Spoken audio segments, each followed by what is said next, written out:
Bonjour à tous et à toutes, bienvenue dans ce nouveau Parlons Santé. Afin de dédramatiser le cancer, aujourd'hui Pascal Viala nous parle du kiosque Info Cancer et de son livre Le cancer plus simplement. Le kiosque Info Cancer de Toulouse, c'est une structure qui est donc à visée d'information, d'accueil, d'orientation et de soutien pour les patients atteints de cancer ainsi que les proches. Il faut savoir que le kiosque Info Cancer de Toulouse, c'est la suite du premier kiosque Info Cancer qui a été installé en 2006 à Saint-Sulpice dans le Tarn.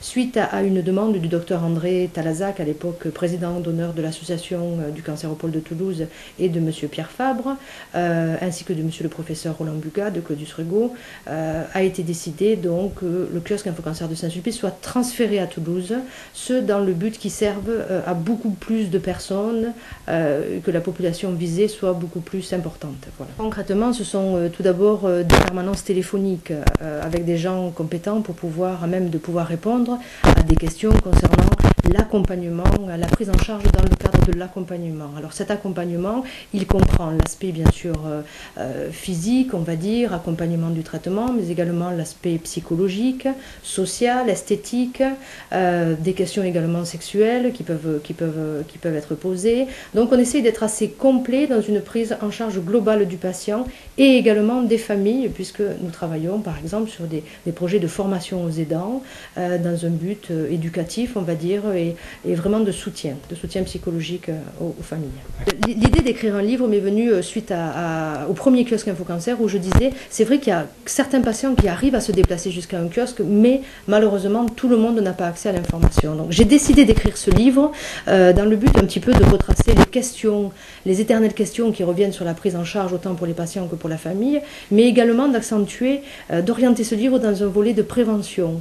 Alors prévention par rapport à ce stress, par rapport à l'alimentation, par rapport à l'environnement, où de nos jours on sait très bien que le cancer est la conséquence de plusieurs facteurs, notamment et dont l'environnement. Donc voilà, j'ai essayé de faire un guide pratique, on va dire un petit peu assez facile, que l'on peut amener soit dans le cadre d'une hospitalisation, soit que les proches dans la famille vraiment peuvent lire.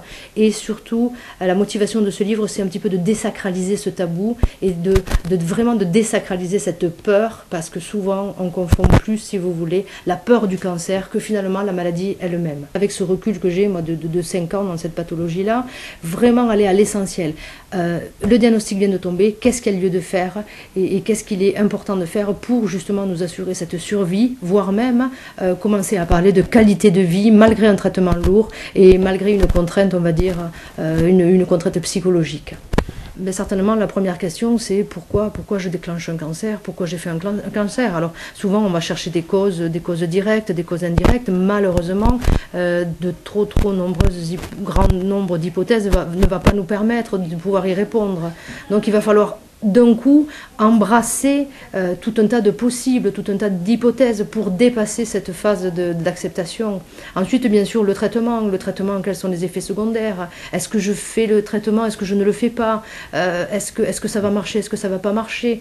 Et ensuite, donc, l'image de soi, comment les autres vont me percevoir, comment je vais être perçue au sein de ma famille, au sein de mon travail, est-ce que je vais pouvoir continuer à travailler?